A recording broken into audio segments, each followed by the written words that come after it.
Les temps de parole à la télévision ont depuis longtemps été décomptés, mais est-ce qu'il n'y a pas trop d'abus? Élément de réponse avec TMC, M6 et les chaînes info. Nous sommes le dimanche 5 octobre 2025. Bonjour à tous, c'est le TV 168.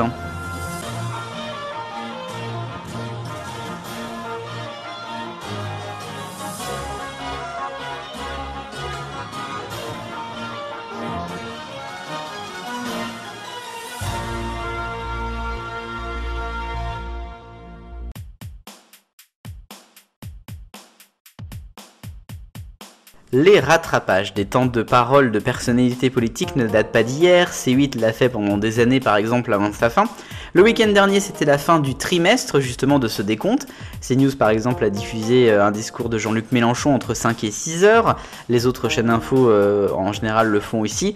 A noter là qu'il y a une petite nouveauté à mon sens qui a été repérée notamment par Clément Garin et qui pourrait être un abus.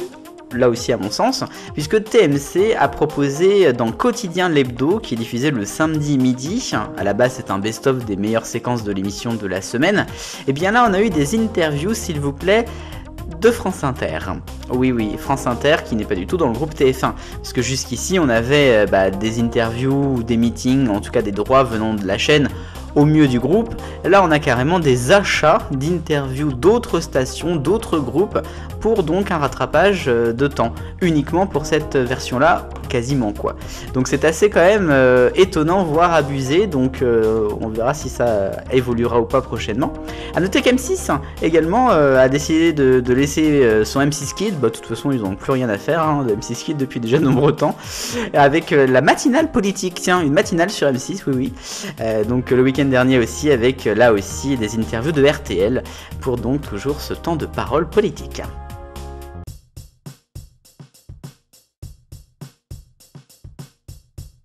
Le focus est à minuit pile, mercredi donc, 1er octobre, Chérie 25 a laissé place à RMC Live avec la bascule entre les différentes régies finales. Chérie 25 donc qui s'est terminé avec juste le petit jingle et après il y avait le générique antenne qui commençait à passer. RMC Live a commencé sur une bande-annonce avec après la diffusion de documentaires. S'en a suivi vers 6h juste avant Good Morning Business, un petit lancement, un petit jingle de lancement pour souhaiter quand même la bienvenue sur la chaîne. A noter donc que cette chaîne a commencé donc le 1er octobre.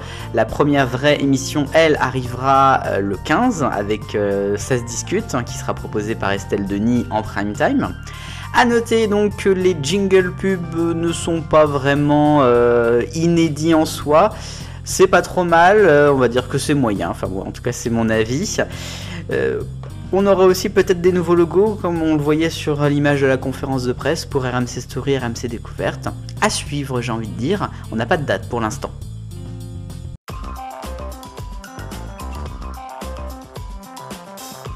Le rayon des autres actualités de la semaine, parlons d'infos, parlons de France 2.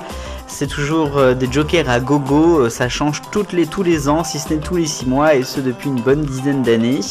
On a appris cette semaine que Jean-Baptiste Marteau serait le remplaçant officiel de Léa Salamé. A noter que Mélanie Taravant, elle, remplacera Julien Bugier à 13h. Pour le week-end, ça ne change pas. Sonia Chironi, Julien Benedetto pour Laurent Delahousse. A noter que Maya Loquet, elle, est désormais occupée par Télématin. On va parler encore de Julien Bugier, puisque LCP fait des recrutements avec deux personnalités qui vont arriver au mois d'octobre. D'abord donc Julien Bugier, je le disais, qui arrivera sur la chaîne avec La Grande Séance, une émission de réflexion notamment sur le cinéma. Une autre émission culturelle à partir du 24 octobre prochain, Le Banquet à 21h, et ça sera présenté par Monsieur Gérard Rolls, qui fait de son retour donc à la télé après presque 10 ans.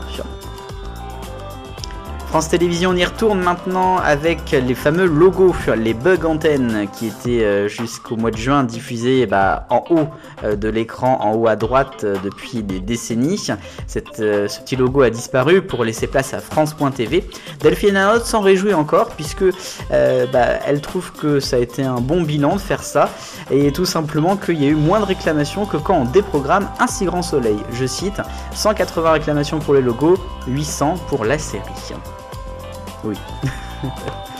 Et puis France Télévisions toujours avec France 4, puisque c'est France 4 qui va diffuser l'Eurovision Junior cette année.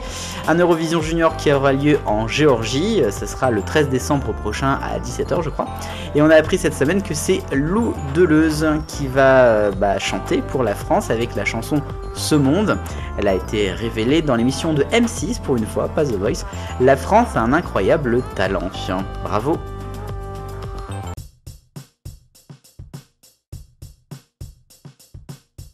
Et un autre focus avec la Star Academy 2025 qui va faire son retour sur TF1 dans 2 semaines. Elle fait déjà parler, cette nouvelle promotion, avec d'abord un nouveau logo, avec l'étoile légèrement changée, le retour du Starman. Tout ça a été annoncé lors d'un concert au Grand Rex, c'était lundi soir. Il y avait aussi une conférence de presse. Les nouveaux profs donc sont présents sur cette photo. On a Papy pour le théâtre et Jonathan Jeanvrin pour la danse qui remplace Hugues Hamelin et Malika Benjeloun. 2 candidats ont d'ores et déjà été annoncés au public. Il y a Théo qui a été révélé sur Énergie il y a quelques jours maintenant, semaines presque. Et puis on a lundi Sarah, une candidate également qui a été dévoilée sur scène avec notamment Nikos. A noter que cette candidate fait parler puisqu'elle a presque 1 million de followers sur TikTok et est très connue mais pas trop en France, apparemment à l'étranger. Est-ce que c'est biaisé? On verra bien.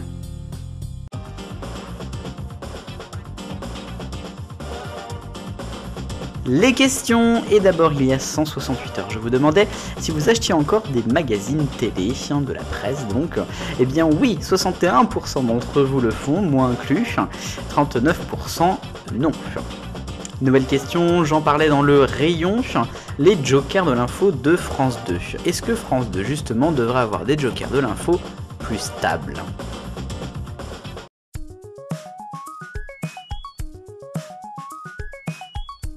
Et c'est cette couleur de l'arc-en-ciel des audiences. D'abord, Tout pour la lumière sur TF1 vendredi qui plonge à 615 000, 6,9%. Il reste plus que 2 semaines. Envoyé spécial sur France 2, là aussi c'est assez moyen, certes en hausse un tout petit peu sur une semaine. Ça mériterait mieux peut-être. Élise Lucet qui passe une mauvaise semaine puisqu'en jaune c'est Cache Investigation mardi. Et là c'est un des pires scores pour l'émission. France 5 est en vert avec C'est à vous et avec une belle audience vendredi en hausse sur une semaine, 1 113 000. TF1 est en bleu clair avec la petite finale Nouvelle-Zélande-France de rugby samedi dernier pour la Coupe du Monde, 2,5 millions de téléspectateurs. Le bleu foncé pour France 3 avec la stagiaire mardi, 3,9 millions, 21% de part de marché. Et puis pour le violet, c'est TF1 avec la nouvelle série Montmartre lundi, 4 millions de téléspectateurs, presque 22%. Ça pourrait être mieux en pourcentage. Et 8e couleur pour la route, c'est le rose bien sûr pour les audiences mensuelles de septembre. À noter une baisse, grosse baisse de France 3, toute petite remontée de M6, CNews en 5e avec 3,9, c'est énorme. W9 également est en grosse hausse. À noter aussi la grosse hausse de TMC, mais c'est normal, c'était parce que c'était l'été. Petite baisse pour les RMC. À noter France Info à 1,1. Et puis on note donc l'arrivée de T18 et Novo 19, 08, 07.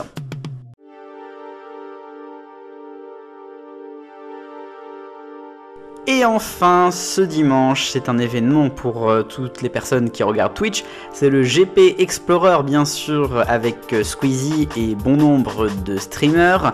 Un GP qui, pour cette 3e et pour le moment ultime édition, sera aussi en codiffusion avec France.tv, puisque les essais puis les qualifs seront à retrouver sur France 4 ce matin et cet après-midi. Il y aura aussi le podium vers 19h. A noter que la course, elle, sera présentée sur France 2. Vous imaginez quand même un programme Twitch, un événement comme le GP l'est sur France 2, c'est quand même assez intéressant.